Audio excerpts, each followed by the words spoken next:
자, 그 다음 청약과 승낙. 이 부분은 그냥 너무 중요해서 입이 아파요. 뭔 소린지 알겠죠? 너무 중요해요. 맨날 나와. 하루도 안 빼먹고. 그러니까 뭐다? 꼭 아셔야 돼요. 근데 문제가 어렵냐? 안 어려워요. 그러니까 기본 개념만 정리하고 갑시다. 아셨죠? 자, 청약의 종류에는 확정력, 확정, 불확정이 있고요. 특수청약, 청약의 유형과 효력 이렇게 보실 거예요. 자, 청약의 개념. 청약자가 피청약자에게 계약을 체결하고자 하는 의사 표시입니다. 요 청약은 아까 말씀드린 해외시장조사, 거래처 발굴, 거래제의, 조회가 다 끝나고 신용조회까지 다 끝나고 이루어지는 게 청약이에요. 그래서 거래조회와는 다른 개념이다. 잡고 가시고 자, 청약의 종류 보실게요. 청약은 확정력 기준에 따라서 확정 청약과 불확정 청약으로 나눠요. 확정 청약은 뭐다? 두 가지의 케이스가 있어요. 청약에 유효기간이 지정되어 있는 거예요. 5월 31일까지, 3월 10일까지 이런 식으로 유효기간이 지정되어 있으면 그 기간 내에 승낙하면 계약이 성립되고요. 이 기간 내에 승낙 안 하면 자동적으로 무효가 되는 거예요. 아셨죠? 두 번째, 유효기간이 지정되지 않았다. 그러면 청약에 확정적이라는 문구나 취소 불능이라는 문구가 있으면 됩니다. 요거는 다 비엔나 협약에 나와요. 자, 그래서 예시를 보실게요. We offer, 당사는 offer you, 귀사에게 확정 청약합니다. subject to 하면은 무엇을 조건으로. 귀사가 언제까지 not later than October 20에서 10월 21일까지 늦지 않게 승낙이 회신되는 조건으로 확정 청약해요. 10월 20일이 넘어가면 안 되는 거죠. 그래서 이게 확정이에요. 그리고 또 하나, the end of August, 8월 말까지 주세요. 이런 것들은 다 확정 청약이에요. 그럼 반대는 뭐다? 불확정 청약은 유효기간이 없거나 또는 취소 불능이나 확정적이라는 표시가 없는 거예요. 그렇기 때문에 당연히 일방적으로 철회나 취소가 가능하죠. 그래서 불확정 청약 예시를 보시면 We offer you the following merchandise in the terms and conditions mentioned. 자, 보세요. 당사는 귀사에게 다음 상품에 대해서 다음과 같은 조건으로 청약합니다. 어떤 유효한, 확정적, 유효기간 이런 단어가 없죠? 이것이 바로 불확정 청약이다. 그럼 여러분들이 조금 더 기준을 가시고 가시는 건 확정 청약을 기준을 가지고 가시면 되겠죠? 자, 특수 청약 보실게요. 반대 청약이고 비엔나 협약 제19조에 나와 있습니다. 자, 카운터 오퍼라고 해서 봐봐요. 청약자의 청약에 대하여 피청약자가 청약 내용의 일부를 추가, 제한, 변경 등 새로운 조건을 제의하는 청약을 말합니다. 자, 청약의 내용에 이러한 추가, 제한, 변경의 새로운 조건을 붙인 거예요. 그죠? 그러면 원청약은 어떻게 돼요? 원청약의 반대 의사 표시죠. 그러면 원청약의 효력은 어떻게 돼요? 소멸됩니다. 그죠? 피청약자가 이러한 내용들을 붙여서 청약을 하면 이게 바로 다시 새로운 청약이 돼요. 그래서 원청약의 효력은 소멸한다. 이 뜻입니다. 자, 반대 청약의 예를 보시면 Your offer, 귀사의 청약, 언제? 10월 20일자 귀사의 청약에 대한 가격이 is too high, 매우 높아요. 그래서 당사는 can upset, 이럴 경우에 승낙할 거예요. 가격당 120달러로 낮춰주시면 승낙할게요. 이 뜻은 10월 20일자에 보낸 청약은 거절이죠. 효력은 없어진 거예요. 진짜 수출자가 120달러로 해주면 이게 승낙이 되면 그때 돼서 효력이 생기는 거예요. 그죠? 그래서 이 사람이 다시 보내는 게 새로운 청약이 됩니다. 이게 반대 청약이에요. 그래서 반대 청약의 예시는 대부분 too high 이런 것들이 많이 나요. 가격이 많이 높아. 가격 좀 낮춰줘. 이게 반대 청약이에요. 자, 조건부 청약은 시험 문제 많이 나와요. 어떤 청약 내용에 좀 조건이 있는 거예요. 보통 일반적인 게 이제 최종 확인 조건부 청약이라고 해서 subcon offer이라고 해요. 요게 이제 조건부 청약의 대표적인 거예요. 그래서 피청약자의 승낙이 오퍼에 해당하고 청약자의 확인이 승낙이 된다. 이게 뭐냐면 청약자가 청약을 해서 피청약자가 승낙을 해서 계약이 성립하는 게 아니고 다시 청약자의 최종 확인이 있어야지 승낙하는 게 뭐다? 최종 확인 조건부 청약입니다. 자, 재고 잔류 조건부 청약은 선매 조건부 청약이라고도 해요. 재고 잔류 조건부는 보통은 재고 정리나 또는 대금의 조기 회수 목적으로 이용이 돼요. 다수의 거래처한테 뿌려요, 이 청약을. 그럼 피청약자가 승낙하면 계약이 성립되는 게 아니에요. 왜냐면 막 여러 명한테 보내요. 근데 선착순이에요. 얘가 승낙했어. 근데 알고 보니까 재고가 요만큼 남아 있었네. 그래서 얘한테 보냈어. 그럼 얘가 나중에 승낙을 해도 재고가 없잖아요. 그러면은 계약이 성립 안 되는 거예요. 그래서 당위물품의 재고가 남아있을 경우에만 유효하다. 이렇게 생각하시면 되고 3번 점검 매매 조건부 청약은 승인 조건부 청약이라고도 해요. 청약자가 청약을 보낼 때 완제품하고 같이 보내요. 그럼 피청약자가 물품을 점검을 해보고 구매 의사가 있으면 대금을 지급하고 구매 의사가 없으면 반품합니다. 아셨죠?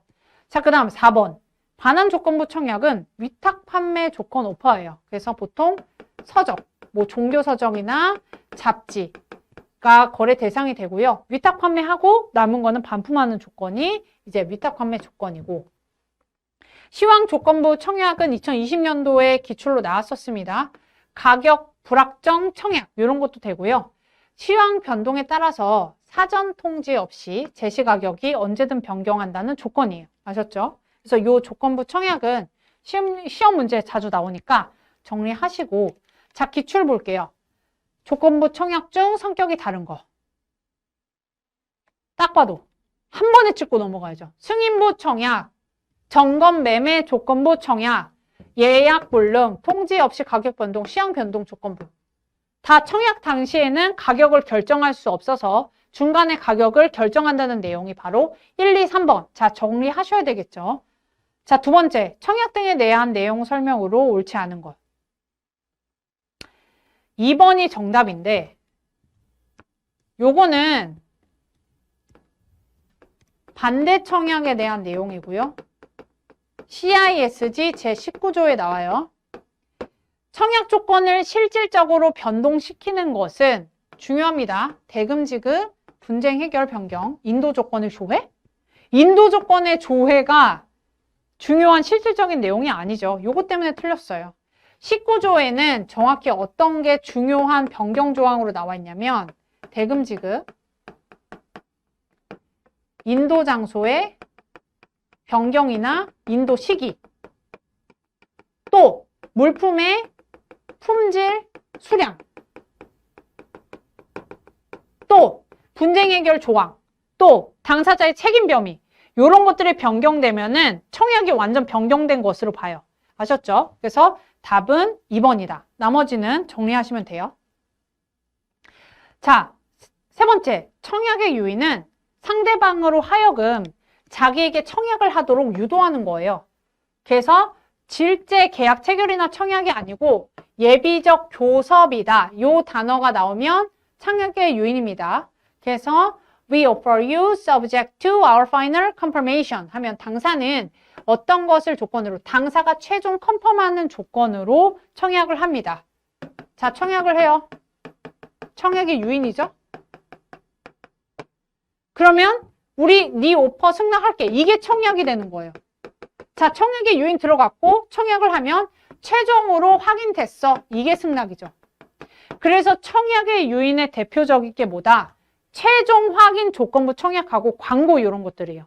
아셨죠? 그래서 청약과 청약의 유인은 다른 성격이다. 정리하고 가시면 되시고 또 기출 풀어봐야 되겠죠. 이거 반드시 정지하셔야 돼요. 청약의 요인에 대한 설명으로 옳지 않은 것. 피청약자가 성락하여도 청약자의 확인이 있어야 계약이 성립하죠. 청약자는 피청약자의 승낙만으로는 구속되지 않은 의도를 가지고 있습니다. 불특정인, 불특정 집단을 대상으로 당연히 하겠죠. 광고를 보시면은 TV 우리 보다 광고 나오잖아요. 이 광고는 누구에게 특정 지어서 하는 게 아니죠. TV를 보는 불특정 다수한테 하는 거잖아요. 이런 것들이 다 청약의 요인이고요. 답은 4번입니다. 제가 아까 설명드렸죠. 최종 확인 조건부 청약은 청약의 요인의 가장 대표적인 유형입니다. 아까 subcon offer는 최종 확인 조건부 청약이에요. 그래서 전혀 다른 성격이 아니고 같은 성격입니다. 그래서 문제는 어렵지 않게 나옵니다. 자, 답은 4번. 청약의 효력 발생 시기는 일반적으로 도달이에요. 청약이 피청약자에게 도달했을 때 효력이 발생돼요. 그래서 CISG, 비엔나 협약은 도달주의를 규정하고 있습니다. 도달주의는 의사표시가 청약자에게 도달 당연히 할 때, 발신은 뭐예요? 승낙의 의사표시를 발신할 때 효력이 있는다는 거예요. 요지주의는 도달될 뿐만 아니라 도달되고 청약자가 그 내용을 알았을 텐데 요지주의는 그냥 안 나온다고 보시면 돼요. 그래서 저희는 도달주의 중심으로 본다. 자, 제가 도달에 대한 내용이 CISG의 정의를 하고 있어요. 근데 시험에 한 번도 나온 적은 없으니까 이 부분을 읽고는 보시되 외우시는 말자. 아셨죠? 그래서 한번 읽어보시고. 자, 여기서의 유효기간은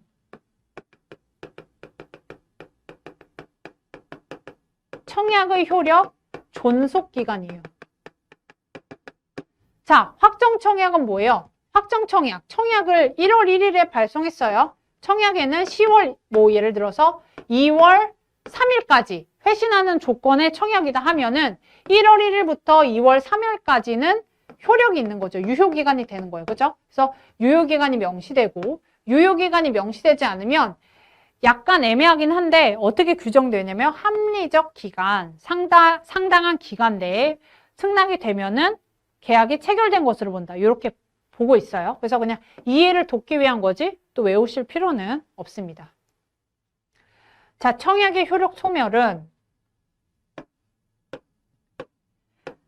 너무 중요해요. 이것도. 시험 문제 거의 제가 봤을 땐 2년에 한 번씩 아니면 회차에 한 번씩 이렇게 나온 것 같아요. 근데 이제 상시 시험으로 바뀌어서 자주 출제될 수도 있고 요건 꼭 암기하셔야 돼요. 자, 청약의 철회는 청약의 효력이 발생하기 전에 어때요? 효력이 소멸되는 거예요. 청약의 철회는 비엔나 협약에 규정되어 있고요. 어떻게 되냐면 비록 청약이 취소 불능 표시가 있더라도 청약의 철회가 승낙 피청약자에게 도달 전이나 그와 동시에 도달하면 어때요? 청약은 철회된 것으로 봐요. 그래서 청약의 철회. 자, 승낙. 당연히 승낙을 하면은 계약이 성립되죠. 그렇기 때문에 당연히 청약은 효력이 소멸됩니다. 자, 청약의 취소. 청약의 취소는 뭐다? 피청약자가 승낙을 발송하기 전에 청약의 취소가 도달하면은 어떻게 돼요? 청약이 취소될 수 있어요. 지금 이런 것들은 다 뭐다? 비엔나 협약에 나와 있습니다. 청약 거절, 반대 청약도. 자, 청약의 거절은 뭐예요? 청약을 한 걸 피청약자가 진짜 거절하는 거예요. 아셨죠? 청약을 승낙자가 거절을 하면은 당연히 효력은 소멸되죠. 반대 청약은 제가 뭐라고 그랬죠? 원청약자가 청약을 하는데 피청약자가 그 내용의 일부를 제한하거나 변경하거나 추가해서 다시 보내는 거예요. 그럼 원청약은 효력이 소멸되고 피청약자가 다시 보내는 게 새로운 청약이 되죠. 그래서 반대 청약도 청약의 효력 소멸 대상입니다. 자, 시간의 경과는 뭐다? 아까 말씀드렸다시피 청약의 유효기간이 있죠. 유효기간이 경과하면 청약의 효력은 소멸됩니다.